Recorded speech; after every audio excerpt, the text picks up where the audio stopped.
Um drone custa $30.000. O míssil que o derruba custa 2 milhões. Essa proporção não é um acaso. É uma estratégia. Desde 2019, o Irã lançou milhares de drones Shahed em espaços aéreos contestados. Alguns foram abatidos. Cada interceptação custou ao lado defensor 60 vezes mais do que o atacante gastou para realizá-la. A Marinha dos Estados Unidos tem consumido rapidamente os estoques de mísseis acumulados ao longo de décadas. A reposição leva anos. A recuperação financeira não acontece rapidamente. Mas a pergunta mais importante não é sobre o custo, é a fonte. A inteligência ocidental passou anos procurando pela fábrica, a linha de montagem. A instalação é grande o suficiente para produzir drones nessa quantidade.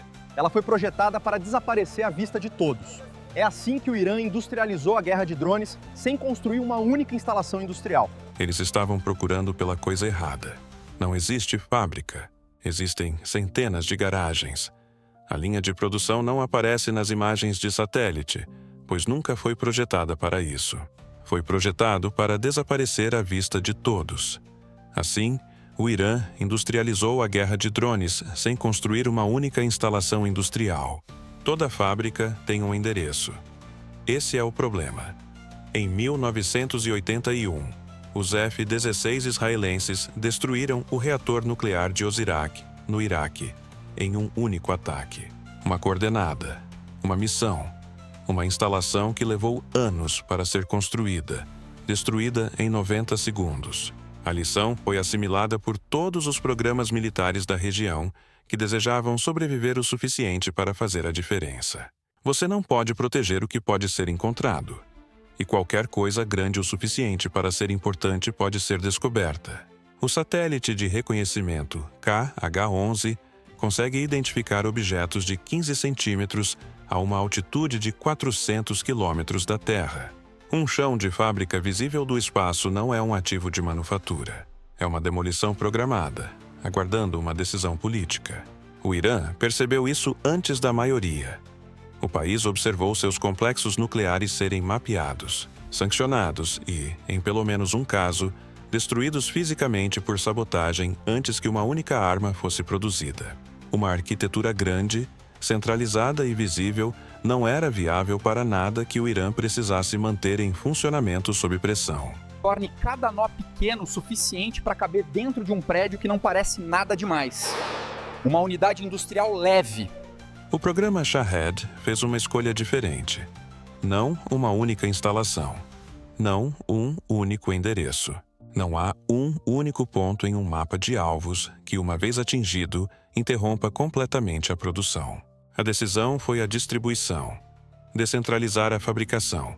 Dividi-la em dezenas de locais, depois em centenas. Faça cada nó pequeno o suficiente para caber dentro de um edifício que não se destaca. Uma unidade industrial leve. Uma oficina localizada atrás de um bloco residencial. Um espaço que, visto de cima, é indistinguível de 10.000 outros espaços na mesma cidade. Nenhum local produz um drone completo. Cada um fabrica uma parte. Um pequeno motor a pistão. 50 cavalos de potência. O tipo de motor que pertence a um pulverizador agrícola. A peça se move. Ela se junta a outras peças de diferentes lugares. O sistema se monta apenas no final. Para destruir essa rede, não é necessário um único golpe. Você precisa de informações precisas sobre centenas de instalações diferentes, ao mesmo tempo, antes que o estoque seja movimentado. Essa inteligência não existe. A rede foi criada sabendo que ela nunca existiria. O motor é a parte mais difícil. O resto é apenas chapa metálica e software. Mas o motor precisa funcionar.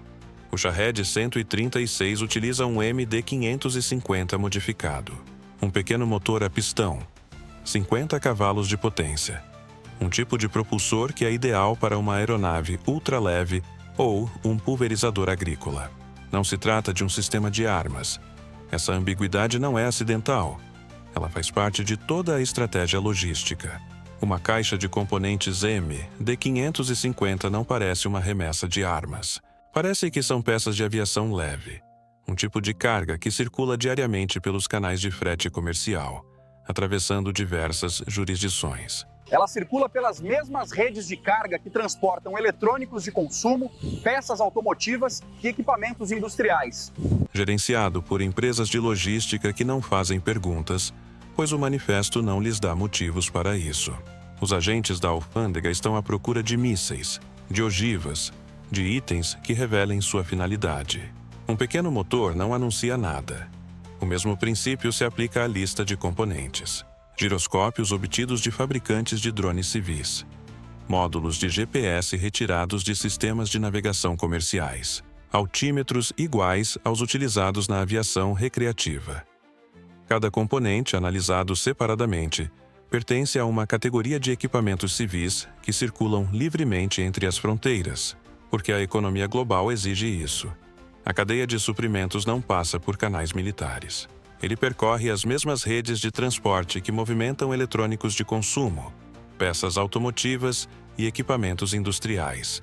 Escondido não por criptografia ou escolta armada, mas pelo volume. Pela imensa movimentação do comércio global, que processa milhões de remessas diariamente e não consegue inspecionar todas elas. O Irã não criou uma rede de contrabando. Ele desenvolveu uma estratégia de aquisição que não precisa de uma. Os componentes chegam. Eles se movem para dentro através de cadeias de distribuição que se ramificam e se desdobram. Nenhum mensageiro transporta o suficiente para fazer diferença. Nenhuma apreensão interrompe a produção por mais do que alguns dias. O motor chega à garagem. A garagem não sabe de onde ele veio. Ela apenas sabe o que fazer a seguir.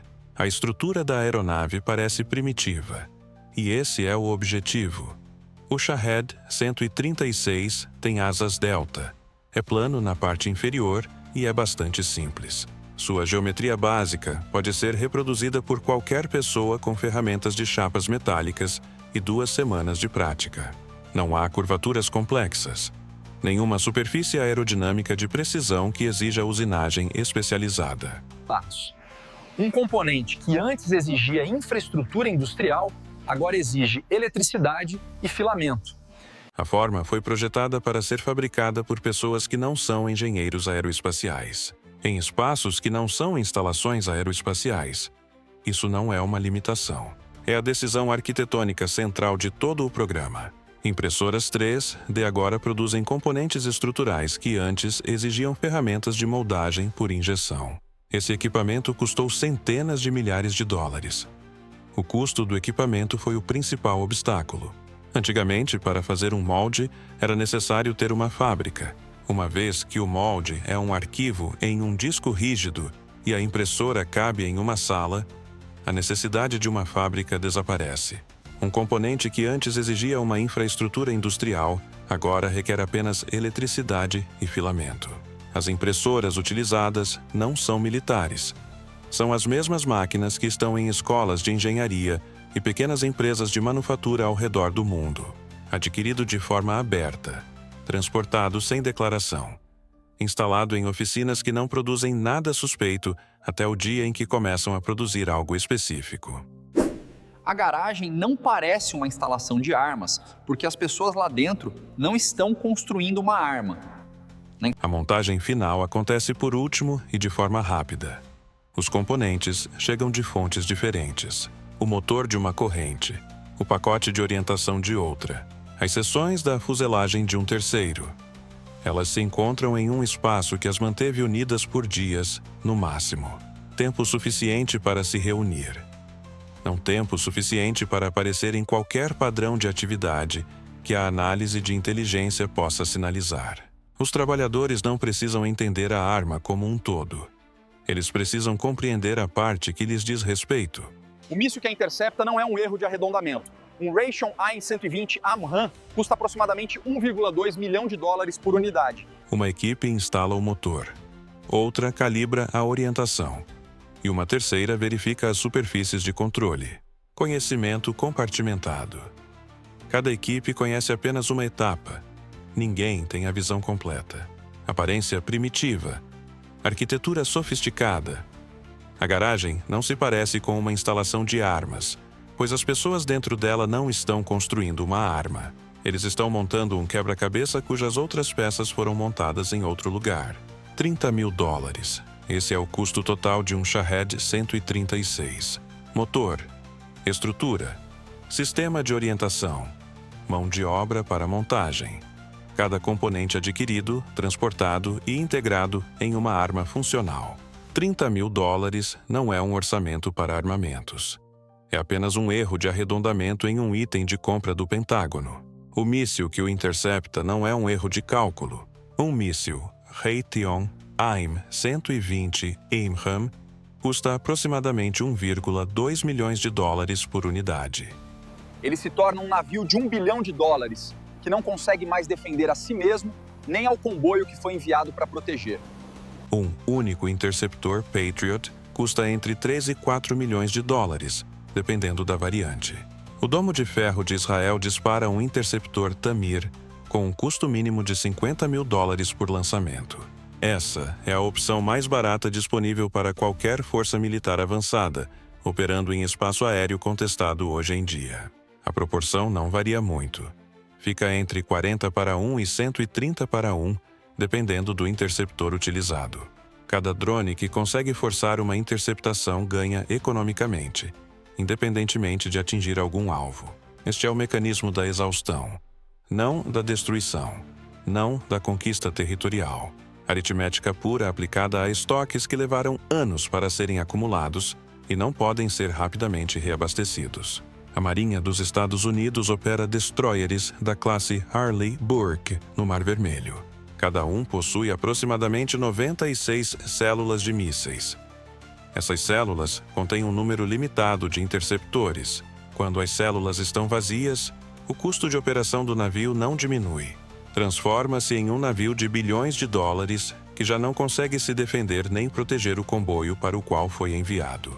Reabastecer no mar não é possível para a maioria das classes de interceptores. O navio retorna ao porto.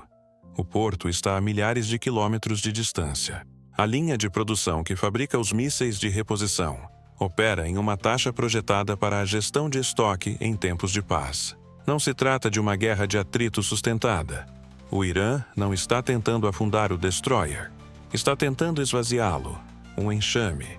Um ciclo de recarga consumido. Um navio foi temporariamente incapacitado sem nenhuma violação do casco. A matemática não exige vitória. Ela apenas requer continuidade. A rede existe. Não pode ser silenciada com uma única missão ou uma única noite de ataques coordenados. Isso está claro. A pergunta mais difícil é o que vem a seguir. O Irã não inventou a fabricação distribuída. Ele a industrializou para fins bélicos. Adotou um princípio que existe nas cadeias de suprimentos comerciais, nos modelos de negócios de franquias e na teoria da organização celular. Isso não é um problema iraniano. Esse é um problema de todos. E nenhum míssil interceptador o resolve. E aplicou isso à produção em larga escala de armas. A inovação não foi técnica, foi arquitetônica. E a arquitetura se replica mais rápido do que a tecnologia. A Rússia estudou o programa Shahed antes de assinar os acordos de compra. Não se tratou apenas de adquirir o drone. Adotou a filosofia de produção. Fabricação licenciada. Pontos de montagem nacionais. A fragmentação da produção em locais distribuídos é o que torna a rede iraniana resistente a ataques. Essa lógica agora opera dentro do território russo, alimentando uma guerra na Europa, que consumiu os estoques de interceptores a uma taxa que os planejadores da OTAN não previram. As forças Houthi do Iêmen montam variantes com menos componentes, menor precisão e alcance reduzido, mais rudimentar, ainda em condições de voo. Continua a forçar interceptações que custam 50 vezes mais do que o custo de construção do drone. A barreira de entrada caiu novamente. O limite continua a diminuir. A impressora fica mais barata. O motor fica menor. O pacote de orientação se torna mais acessível. Quais recursos estaduais necessários em 2019 exigem menos em 2025? O que exige menos em 2025 exigirá ainda menos. Em certo momento, a análise deixa de ser especificamente sobre o Irã. Trata-se da própria arquitetura. Um método de guerra industrial que não necessita de grandes instalações, nem de uma cadeia de suprimentos visível. Não há um único ponto que, uma vez atingido, elimine a ameaça. O oleoduto através dos Zagros precisava de 2 bilhões de dólares e uma década. A cidade dos mísseis precisava de montanhas e anos de escavação. Era necessário ter garagens, transporte comercial e um arquivo em um disco rígido.